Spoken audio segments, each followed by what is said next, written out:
Hello friend, स्वागत है आपका अपने यूट्यूब चैनल राय क्लासेस पे। कैसे हैं आप सब लोग? आशा करते हैं आप सब लोग बहुत अच्छे होंगे। तो आपका जो है कला का पेपर भैया हो चुका है और हम यहाँ पर जो है अब आ चुके हैं अपनी साइंस की तैयारी लेकर। और यहाँ पर जो है हमने विज्ञान विजय की पहली सीरीज डाल दी है और उसी आधार पर इस बार जो है हमारी यूपी बोर्ड पेपर पूछने वाली है। जो कि पेपर जो है इस बार हम कह सकते हैं कि विज्ञान का थोड़ा जो है जैसे बाकी सभी पेपर आपके हैं उसको देखते हुए जो विज्ञान का पेपर जो है, जैसा ये हमने मॉडल पेपर डाला है वहाँ पे, और आप लोग जो है काफ़ी अच्छे से इसको देख लिए होंगे और अपने ऑफलाइन सेंटर पे जो इसको हम हल भी कराएंगे, पूरा सॉल्व करवाएंगे। उसके साथ साथ जैसा कि विज्ञान का हमारा मॉडल पेपर है तो थोड़ा जो है एक अच्छे लेवल का है, तो हमको तैयारी भी उसी लेवल की करनी है। तो यहाँ से जो है हम ऑफलाइन से लेकर के ऑनलाइन तक, ठीक, अपनी पूरी जो है हम पुरजोर मेहनत अपनी करेंगे, जितना हो सकता है उतना करेंगे, क्योंकि आपका जो है भैया आधा सफ़र अब कंप्लीट हो चुका है, केवल मात्र आधा सफ़र आपका बचा है। ठीक, यहाँ पर जो है आपका विज्ञान और अंग्रेजी और उसके बाद जो है समाज विज्ञान। तो विज्ञान की चिंता आप बिल्कुल ना करें, क्योंकि हम लेकर आ चुके हैं विज्ञान की विजय 2, विज्ञान विजय 2। और जब तक आपके पेपर होने वाले हैं तब तक आपकी विज्ञान विजय हम जो है जितनी भी आपकी करा दें, ठीक, अपने एग्जाम हॉल में विज्ञान विजय पूरी कंप्लीट करके तभी भैया अपने एग्जाम हॉल में बैठने जाके, ठीक, तो आपका जो है कोई क्वेश्चन छूटने वाला नहीं है। ठीक, पेपर चाहे लेवल का हो चाहे जैसे लेवल का हो, ठीक, अगर अंडर द गाइडेंस आप रहेंगे तो आप जो वहाँ पर सारे के सारे क्वेश्चन करके आएंगे। ठीक, यहाँ पर जो है हम ऑफलाइन से ले करके ऑनलाइन तक जितनी हमसे मेहनत हो सकती है, ठीक, हम आपके लिए करेंगे, और ताकि आप जो है उसका एक अच्छा परिणाम हमें दे सकें। ठीक है, तो आप लोगों को अभी रुकना नहीं है। जैसे आपके पेपर अच्छे हुए हैं ऐसे हम सारे पेपर की उम्मीद करते हैं। आप लोग बस जो है अच्छे से लगे रहें। और आज की क्लास जो है ये मोस्ट इम्पॉर्टेंट क्लास है भैया, क्योंकि यहाँ पर हम आपके लिए लेकर आ चुके हैं जितने भी बायोलॉजी में आपके बहुविकल्पी संभव हो सकते हैं अकॉर्डिंग टू प्रीवियस पेपर। ठीक है, मतलब पिछले साल या फिर लास्ट ईयर में अभी हाल ही में जितने हमारे बहुविकल्पी पूछे जा चुके हैं सारे के सारे हम आपके पास लेके उपस्थित हो चुके हैं। ठीक, तो ये क्लास काफ़ी मोस्ट इंपॉर्टेंट है आप सबके लिए। जो भी आप जो है कक्षा 10 की 27 फरवरी को बैठने जा रहे हैं अपने एग्जाम में, तो वहां पर जो है भैया ये क्वेश्चन नेग्लेक्ट करके बिल्कुल ना जाए।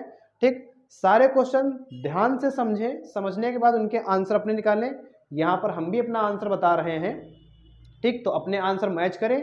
और एक एक क्वेश्चन जैसे गूगल से तुरंत जो है आंसर निकलता है, ठीक, अगर यहाँ से आपसे क्वेश्चन पूछा जा रहा है तो सेम वैसे ही आपको आंसर देना है वहाँ पे।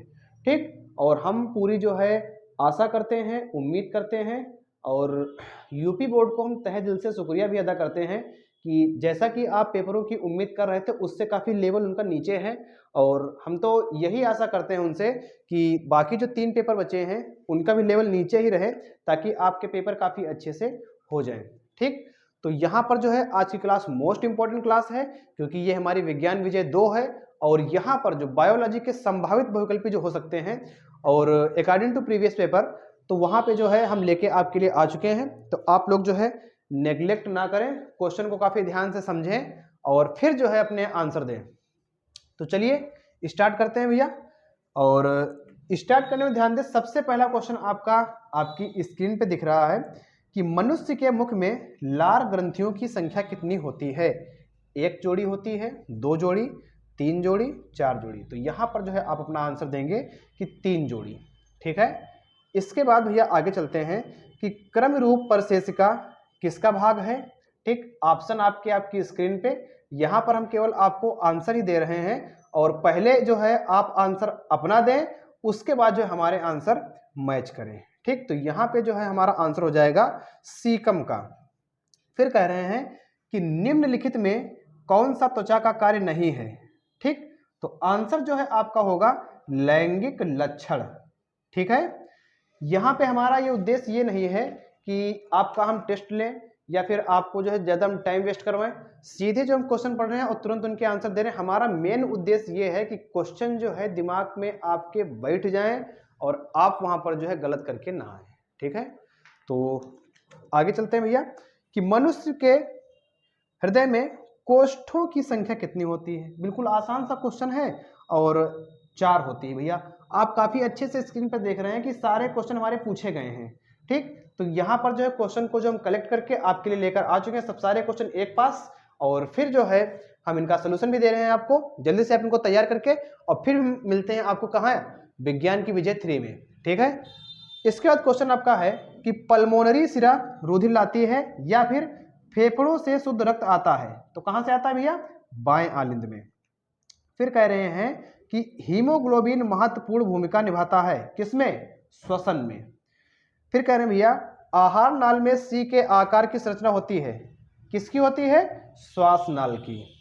फिर कह रहे हैं कि मनुष्य के प्रत्येक जबड़े में चवर्णक दंतों की संख्या कितनी होती है, तो वो भैया आपकी होती है 6। फिर कह रहे हैं भैया कि मनुष्य में प्रमुख उत्सर्जी अंग कौन सा है, तो आप बताएंगे कि इसका सही आंसर हमारा हो जाएगा वृक्क। फिर कहेंगे भैया कि बोमेन संपुट भाग है पित्त वाहिनी का, अग्नाशय वाहिनी का, प्रोस्टेट ग्रंथि का, वृक्क नलिका का, तो यहां पे जो आपका जवाब आ जाएगा वो हो जाएगा वृक्क नलिका का। फिर कह रहे हैं कि डिक्सन एवं जौली संबंधित है, किससे संबंधित है, रसारोहण से। किससे संबंधित भैया, रसारोहण से। फिर कह रहे हैं कि निम्नलिखित में से कौन से विटामिन का जोड़ा पानी में घुलनशील है, ठीक। इसको आप याद रखें कि WBC होता है, जैसे हमारी WBC होती है, W मतलब वाटर, B मतलब विटामिन बी और C मतलब विटामिन सी। मतलब वाटर मतलब जल में घुलनशील विटामिन हमारे कौन से हैं, WBC हैं। जो बाकी वसा में घुलनशील कौन से हैं, A, D, E, K, ठीक। फिर इसके बाद आगे चलते हैं, कह रहे हैं कि पादपों में वायु प्रदूषण कम करने वाली प्रक्रिया है या पादप किस प्रक्रिया द्वारा वायु को शुद्ध करते हैं, तो यहाँ पे जो है आपका आंसर हो जाएगा, वो हो जाएगा प्रकाश संश्लेषण की प्रक्रिया द्वारा, ठीक है। आगे लिखा है कि किस क्रिया द्वारा जड़ों द्वारा अवशोषित जल तथा खनिज लवण पत्तियों तक पहुंचते हैं, वाष्पोत्सर्जन, रसारोहण, रसाकर्षण, ठीक, परासरण। तो सही आंसर जो यहाँ पे आपका होगा वो हो जाएगा रसारोहण, ठीक है। फिर चलते हैं हम आगे कि फ्लोएम द्वारा भोजन का स्थानांतरण होता है, कहाँ होता है, सुक्रोज के रूप में होता है भैया। फिर कह रहे हैं ये भैया क्वेश्चन आपका मोस्ट इंपॉर्टेंट है, देखिए 2015, 2014, 2019 में पूछा गया है, ठीक। और आशा करते हैं कि 2023 में भी पूछ ले। कौन सा क्वेश्चन, कि पित्त रस का निर्माण होता है, कहाँ होता है, अग्नाशय में, यकृत में, वृषण में, पित्ताशय में, तो सही आंसर आपका हो जाएगा यकृत में, ठीक। और जठर रस कहाँ होता है, ये आप हमको जो है कमेंट सेक्शन करके बताएं, ठीक। पित्त रस होता है यकृत में। और इसका जो है एक दूसरा क्वेश्चन भी इंपॉर्टेंट है, वो क्वेश्चन आपका है कि जठर रस का निर्माण कहाँ होता है, तो उसका जो है आंसर आप हमको कमेंट करके जरूर बताएंगे तुरंत अभी, ठीक है। फिर कह रहे हैं कि प्रकाश अपक्रिया है, होती है, कहाँ होती है, हरित लवक के ग्रेना में होती है। फिर कह रहे हैं कि हरित लवक के स्ट्रोमा में कौन सी क्रिया होती है, तो आप बताएंगे भैया अप्रकाशीय अपक्रिया होती है, ठीक है। फिर कह रहे हैं कि अंतरावस्था के दौरान केंद्रक में किसका जाल होता है, तो इसका सही जवाब आप जो देंगे वो देंगे क्रोमैटिन धागे का। किसका होता है, क्रोमैटिन धागे का। फिर कह रहे हैं भैया कि रक्त का लाल रंग किस पदार्थ की उपस्थिति के कारण होता है, तो आप बताएंगे हीम। फिर कह रहे हैं कि बेरी रोग किस विटामिन की कमी से होता है, तो बेरी रोग विटामिन B1 की कमी से होता है। फिर कह रहे हैं कि ग्लाइकोजेनेसिस क्रिया में बनता है, क्या बनता है, ग्लाइकोजन बनता है। गर्मियों के दिनों में किस कारण दोपहर में पौधे मुरझा जाते हैं, तो वाष्पोत्सर्जन की अधिकता के कारण पौधे मुरझा जाते हैं, ठीक है। फिर क्वेश्चन लिखा है कि यूरिया का संश्लेषण होता है, या फिर क्वेश्चन आपसे पूछेंगे कि अमोनिया का यूरिया में परिवर्तन होता है, किसमें होता है, तो आप आंसर इसका देंगे यकृत में, ठीक। ऑप्शन जो है आपकी स्क्रीन पे दिखाई दे रहे होंगे, तो उनका जो है जवाब आप अच्छे से देते जाएं। फिर क्वेश्चन दिया है कि वह कौन सी सिरा है जिसमें शुद्ध रुधिर प्रवाहित होता है, ठीक। तो आप आंसर देंगे इसका कि पल्मोनरी। देखो क्वेश्चन हमारा वही आ गया जो हमने कहा था आपसे कि इसको कमेंट बॉक्स में जरूर हमको बताएं। क्वेश्चन दिया है आपका कि जठर रस स्रावित होता है, कहां से, आमाशय से। फिर कह रहे हैं कि क्लोरोप्लास्ट के ग्रेना में बनते हैं, ठीक, क्या बनते हैं, तो ऑप्शन नंबर 1 ATP तथा NAD/2H। फिर कह रहे हैं कि मनुष्य के दूध के दांतों की संख्या कितनी होती है, ठीक। इसका तो आंसर सबको पता होगा, 20 होती है। प्रत्येक जबड़े में अग्रचवर्णक की संख्या कितनी होती है, 1 जोड़ी, 2 जोड़ी, 3 जोड़ी, 4 जोड़ी, तो आप बताएंगे भैया कि 2 जोड़ी। फिर कह रहे हैं कि पौधों में पत्तियों तथा जल तथा खनिज लवण स्थानांतरित होते हैं? फ्लोएम द्वारा, जाइलम द्वारा, मज्जा द्वारा, वल्कुट द्वारा। तो यहाँ पे सही आंसर आपका जो हो जाएगा वो हो जाएगा जाइलम द्वारा। फिर कह रहे भैया कि कोशिकीय प्रक्रमों में ऊर्जा की मुद्रा है, क्या है? एटीपी। ठीक है। कह रहे लसिका में नहीं पाए जाते हैं, कौन नहीं पाया जाता है? लाल रुधिराणु। फिर कह रहे हैं कि मनुष्य में ग्रास नाल की लंबाई कितनी होती है? 25 से 30 मीटर। ठीक। तो जल्दी जल्दी से आप क्वेश्चन को देखते जाएं और क्वेश्चन को देखने के बाद जल्दी से जो है उनका आंसर आप पहले खुद दें और फिर उसके बाद हमारे आंसर आप मैच करें, तो यहाँ पे जो आपको कोई दिक्कत नहीं होगी। ठीक। इसके आगे चलते हैं।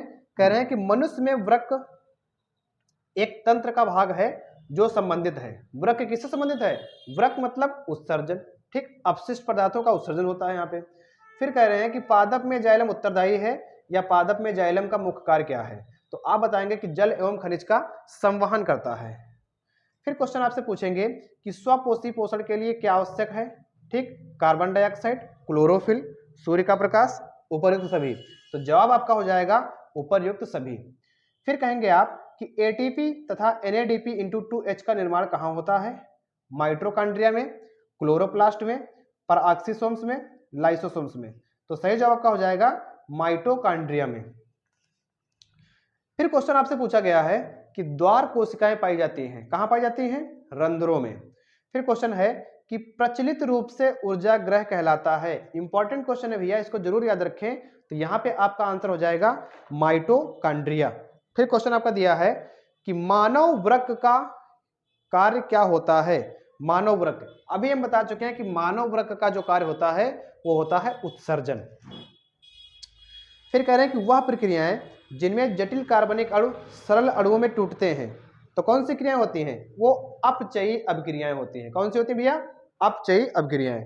फिर कह रहे हैं कि चर्मदाह या पेलाग्रा रोग निम्नलिखित में से किस विटामिन की कमी से होता है? तो आप बताएं किसकी कमी से होता है? B5 की कमी से होता है। किसकी कमी से भैया? B5। फिर कह रहे हैं कि निम्न में से कौन ऊर्जा का सिक्का या मुद्रा के रूप में जाना जाता है? तो इसका जो है आप जवाब देंगे ATP। क्या हो जाएगा? ATP। फिर लिखा है कि मूत्र निर्माण होता है, कहाँ होता है? मूत्र निर्माण। तो आप इसका सही जवाब देंगे कि मूत्र निर्माण वृक्क में होता है। फिर है कि लार में कौन सा एंजाइम पाया जाता है? ठीक। तो आप बताएंगे कि लार में जो है एमाइलेज या एमिलेस, दोनों बात एक ही है, एमाइलेज एंजाइम पाया जाता है। क्वेश्चन पूछेंगे कि क्लोरोफिल अवशोषित करता है जल, खनिज लवण, प्रकाश ऊर्जा, ऑक्सीजन। तो यहाँ पे जो आपका जवाब हो जाएगा वो जाएगा प्रकाश ऊर्जा। ठीक है। फिर कह रहे हैं कि निम्नलिखित में से कौन विषमपोषी नहीं है? विषमपोषी नहीं है, फफूंदी, फीताक्रम, यीस्ट, मनी प्लांट। तो जवाब आपका हो जाएगा मनी प्लांट। ठीक। फिर इसके बाद हम चलते हैं अपने अगले क्वेश्चन पर, और जो अगला क्वेश्चन हमारा दिया है वो लिखा है कि द्विनिषेचन क्रिया में त्रिक संलयन के पश्चात बनने वाले ऊतक का नाम बताइए। तो ऊतक का क्या नाम हो जाएगा भैया? आपका नाम जो हो जाएगा वो हो जाएगा एंडोस्पर्म। फिर कह रहे हैं कि एंजियोस्पर्म्स में निषेचनोपरांत बीज कवच बनता है द्वितीयक केंद्रक से, अध्यावरण से, अंडाशय भित्ति से, भ्रूण कोश से। तो यहाँ पे आपका जो सही आंसर होगा वो हो जाएगा अध्यावरण से। फिर इसके बाद चलते हैं कि निषेचन के बाद पुष्प का कौन सा भाग फल में बदल जाता है? पुंकेसर, वर्तिका, अंडाशय, बीजांड। तो सही जवाब आपका अंडाशय। फिर इसके बाद आगे चलते हैं। कह रहे हैं कि पराग कणों या पराग कोश में वर्तिका का स्थानांतरण कहलाता है, क्या कहलाता है भैया? परागण कहलाता है। क्या कहलाता है? परागण। फिर कह रहे हैं कि द्विनिषेचन विशेष लक्षण है या द्विनिषेचन पाया जाता है? किसमें पाया जाता है? ऑप्शन आपकी स्क्रीन पे है, आवृत्तिबीजी पादप में। किसमें? आवृत्तिबीजी पादप में। फिर कह रहे हैं कि पुष्प के स्त्री केसर के मध्य भाग को क्या कहते हैं? तो पुष्प के स्त्री केसर के मध्य भाग को हम वर्तिका कहते हैं। ठीक है।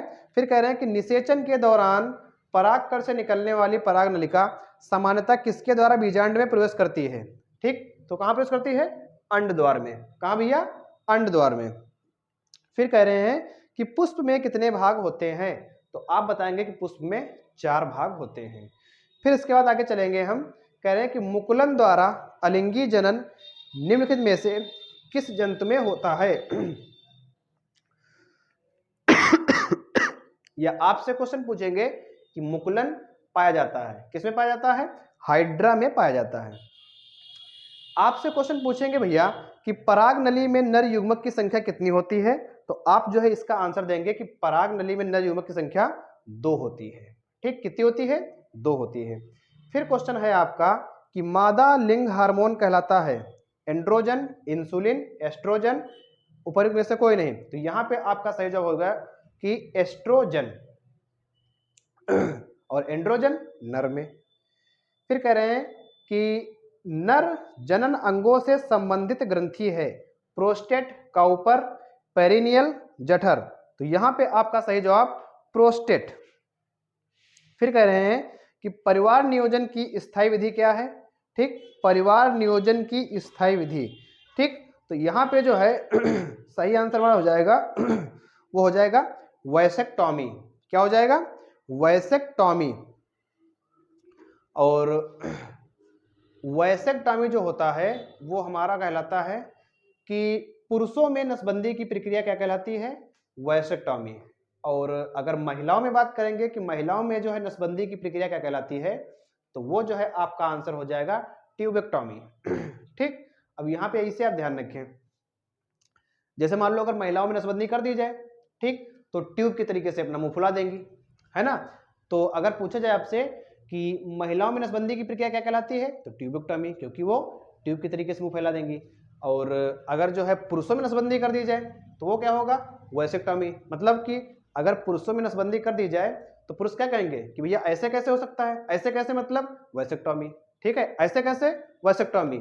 और महिलाओं में ट्यूबेक्टॉमी। ठीक, ध्यान रखें, महिलाएं ट्यूब की तरह मुंह फुला देंगी तो ट्यूबेक्टॉमी, और पुरुष कहेंगे कि ऐसे कैसे हो सकता है, मतलब वैसेक्टॉमी।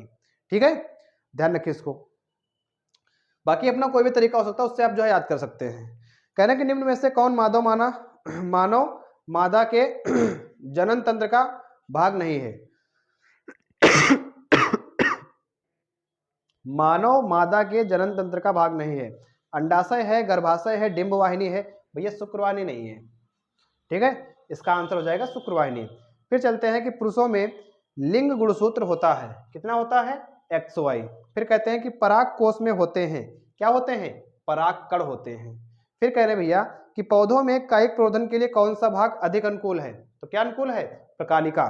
फिर कह रहे हैं कि अलैंगिक जनन मुकुलन द्वारा होता है, किसमें होता है? यीस्ट में।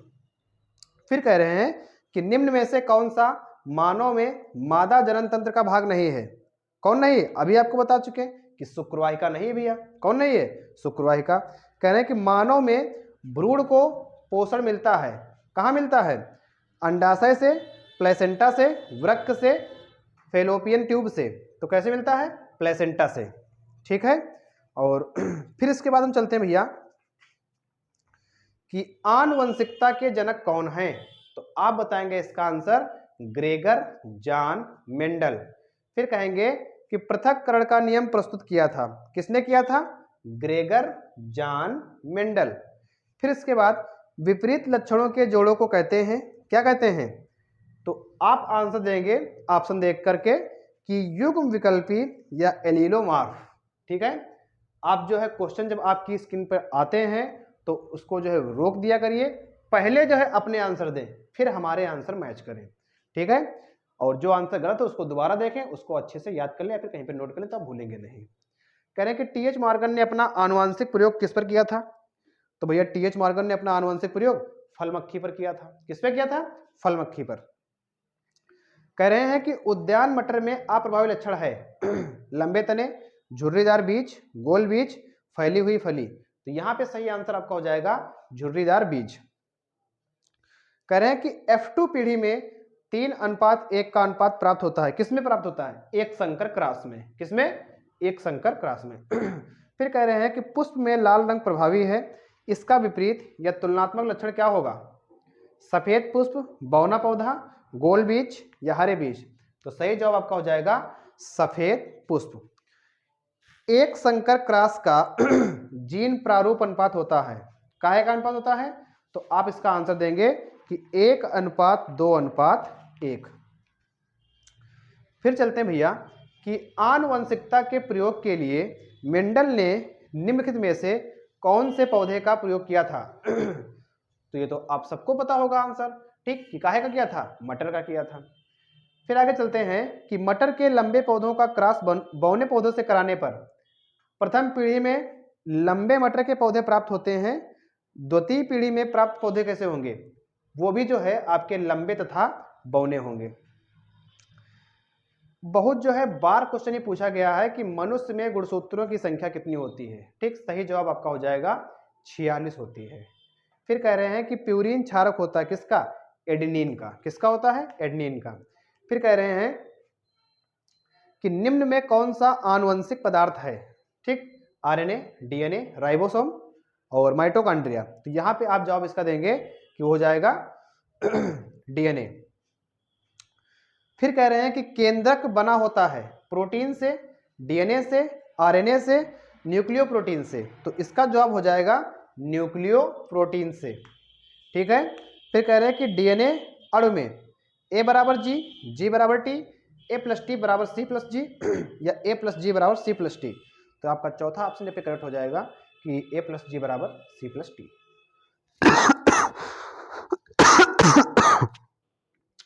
कह रहे हैं कि डॉक्टर हरगोविंद खुराना को नोबेल पुरस्कार मिला था 1968 में, 1972 में, 1980 में, 1965 में। तो सही जवाब आपका हो जाएगा 1968 में।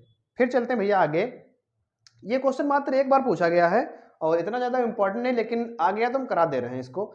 लिखा है कि वर्णांधता वाहक स्त्री एवं सामान्य पुरुष दंपति के बच्चों में क्या होता है?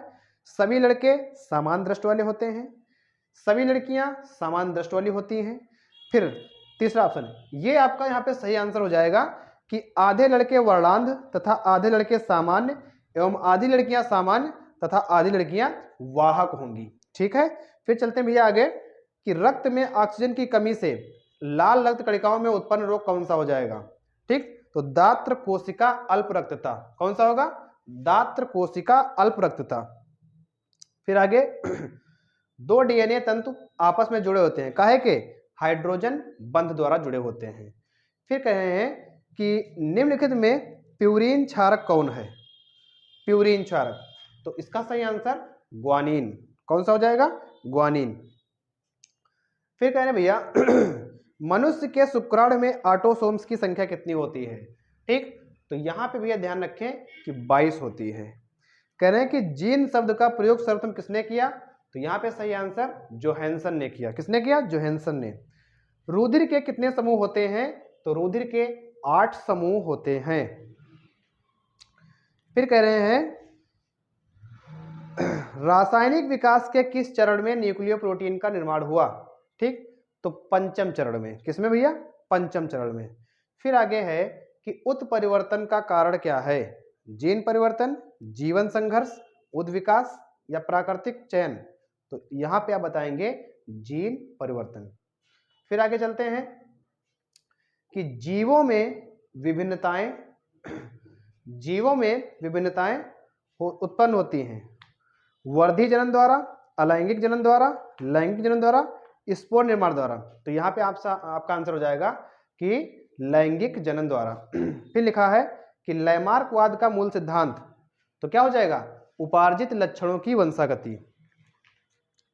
फिर आगे लिखा है कि जातियों की उत्पत्ति पुस्तक किसने लिखी थी?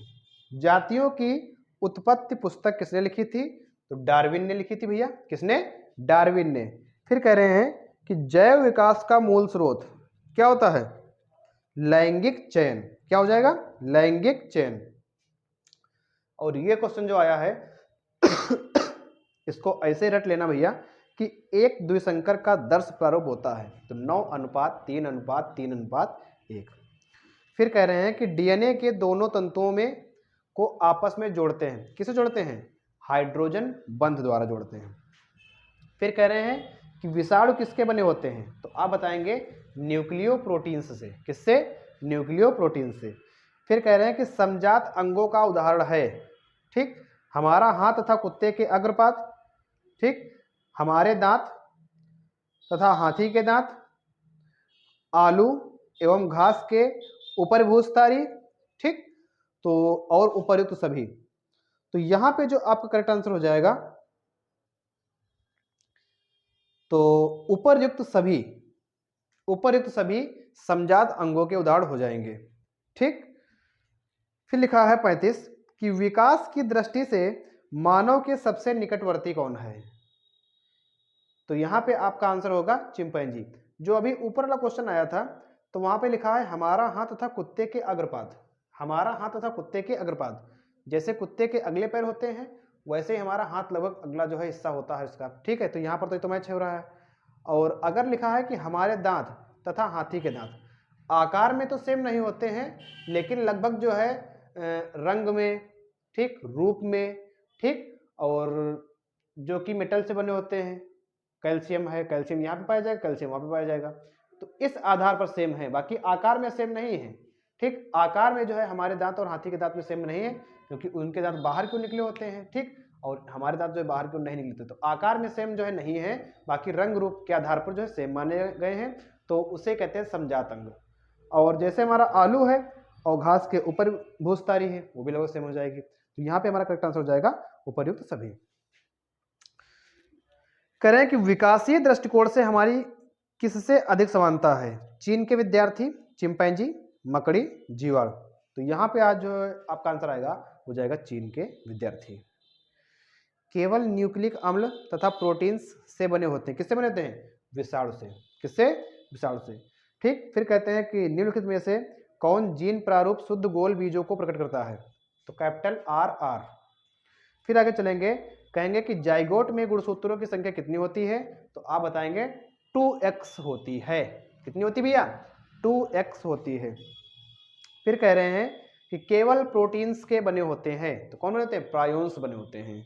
कहाँ बने होते हैं, प्रायोन्स। फिर कहते हैं कि मेंडल के अनुसार मटर के बौने पौधे का जीन प्रारूपी होता है, तो क्या हो जाएगा, स्मॉल टी, दोनों जो स्मॉल टी।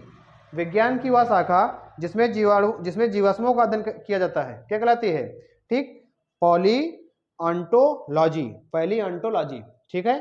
फिर कह रहे हैं भैया कि डीएनए पाया जाता है, कहाँ पाया जाता है, केंद्रक में, कहाँ पाया जाता है, केंद्रक में। फिर कह रहे हैं कि डार्विन के अनुसार नई प्रजातियों की उत्पत्ति होती है प्राकृतिक वर्ण से, उत्परिवर्तन से, प्रसंकरण से, उपार्जित लक्षणों से, तो यहाँ पे आप बताएंगे कि प्राकृतिक वर्ण से।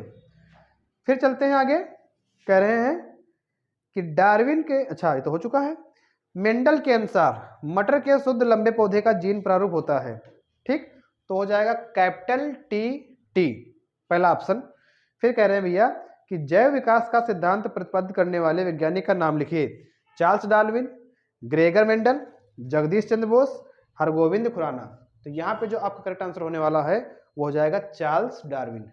ठीक है, तो ये हमारे रहे कुछ मोस्ट इंपॉर्टेंट क्वेश्चन और कुछ प्रीवियस ईयर के क्वेश्चन जो कि आपके जो पिछले एग्जाम में लगभग आ चुके हैं। और यहाँ पर आपको हम ये बता दें कि जो क्वेश्चन हमने यहाँ पर किए हैं और इनके साथ साथ अगर जो है हम अपनी साइंस की पिछली भी वीडियो डाल चुके हैं तो उनको भी जो है देखना ना भूलें। ठीक, अभी आपके पास टाइम है तो वीडियो को जो है 2x पे चला के जो उसको जरूर देख लें और देखने के साथ साथ उसको अच्छे से अपने क्वेश्चन को तैयार कर लें। यहाँ पर प्रीवियस ईयर के हम यही ढूंढ रहे थे कि मतलब प्रीवियस ईयर के लगभग एक पास क्वेश्चन कहाँ से मिलेंगे, तो जहाँ से भैया हमको मिल पाए हैं, ठीक, हम आपके लिए जो है उपस्थित करा दिए हैं। आप जो है इनको जरूर दें, आपके पास बुक भी होंगी, किताबें होंगी, गेस्ट भी होंगी, वहां से नहीं, यहाँ पर पहले आप क्वेश्चन को पढ़ेंगे, यहाँ पर आपको ऐसा लगेगा कि क्वेश्चन हमारे सामने, तुरंत उसको हमको जवाब देना है। ऐसे आपके पास सारी किताबें रखी हैं, गाइडें रखी हैं, गेस्ट पेपर हैं, प्रीवियस पेपर है, वहां से नहीं, वहां से आपको केवल पढ़ना है। लेकिन यहाँ पर जो है ये समझ लो एक प्रकार की आपकी टेस्ट सीरीज है। स्क्रीन पर आपको जितने क्वेश्चन दिखाई दे रहे हैं उनको जब हल करते जाएं और हल करने के साथ साथ, ठीक, जब आपके आंसर सही होते चले जाएंगे तो आपका जो कॉन्फिडेंस लेवल बढ़ता जाएगा। ठीक, तो ये हमारे थे बायो के क्वेश्चन और जल्द ही हम लौटने वाले हैं अपने विज्ञान विजय के 3 में, विज्ञान विजय 3 में, और जिसमें जो हम लेकर आ रहे हैं, ठीक, जिसमें हम लेकर आ रहे हैं अपने फिजिक्स के क्वेश्चन, ठीक, फिजिक्स के न्यूमेरिकल और बहुविकल्पी और जो इंपॉर्टेंट क्वेश्चन सारे एक साथ लेकर आएंगे, तो ताकि जो है आपके एग्जाम में जैसे फिजिक्स के क्वेश्चन भी आते हैं तो गलत ना हो। और आशा करते हैं कि आप लोग जो है ये बहुकल्पी हमारे सारे अच्छे तैयार कर लिए होंगे। और फिर से जो है आपको मिलते हैं अपने हम विज्ञान विजय 3 में। तब तक के लिए थैंक यू, धन्यवाद। जय हिंद, जय भारत।